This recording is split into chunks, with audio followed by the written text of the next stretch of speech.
Okay, I was asked to do this question because it was a tricky one, and a lot of you had trouble with this. Anything with the fractions is going to be more complex, so you have to be very careful with them. But the goal is the same. Combine the fractions into one fraction and see what happens. Now look, I don't need to say this, is kind of obvious.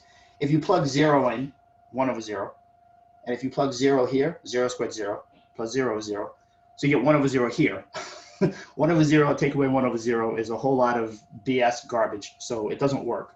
So what I need to do is combine the fractions into one, and my first step has to be to factor this bottom.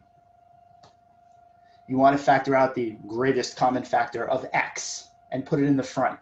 And now your goal is to make these bottoms look the same. Well, they both have an x in it. This fraction needs the x plus 1 that the other fraction has in order to make them look the same. And again, I know it's a lot of writing. Lim must be there the whole time. I'm going to give fraction number 1 the part that it doesn't have.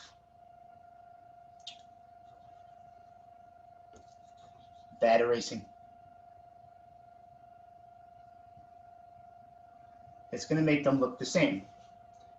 This fraction needed x plus 1. Again, the key was factoring it first. Don't make the bottoms the same until you factor. If one of the bottoms can be factored, you have to factor it. Now, I'm going to multiply what I have. I have x plus 1 times 1, which is x plus 1.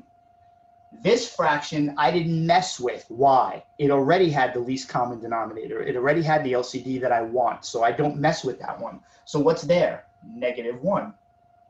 Now, what's the new bottom that I created? X times x plus 1.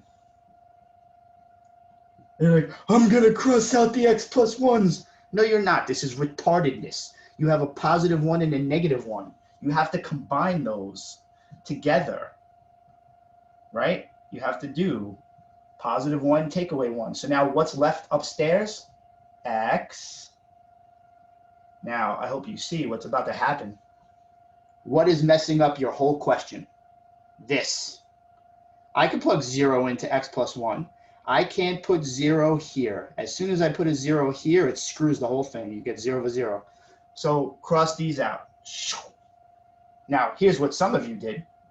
Oh, you get x plus 1. Yay! Where did these go? What, did they just walk off into magic land? X divided by x is 1. You can't do this. This doesn't make any sense. I mean, when you cross these out, you're doing division. X divided by x is a 1. You're not just crossing them out and making them go away. So what you actually get is this. You get 1 over x plus 1 after you cross out the x's. Now you're free to put the 0 in there. And notice, you didn't write lim. I haven't evaluated my limit at this point. The limit is not done. I haven't computed anything. Once I put the number in for x, then I stop writing lim because now I've evaluated it. And you get 1 over 1, which I hope you know, is 1. So the quick recap of the whole madness here. My first step, factor the bottom. I have to, this is the first step. If I don't see you do this, the question is nonsense. You factor the bottom. I factor out an x. Then I make the bottoms the same. I give the fraction what it needs to have the same bottom. I combine the fractions into 1. I manipulate whatever I have to do on top. If I have like terms, I combine like terms. I simplify. I mean, this is pretty bloody obvious. Make sure you do it right. And then I plug in.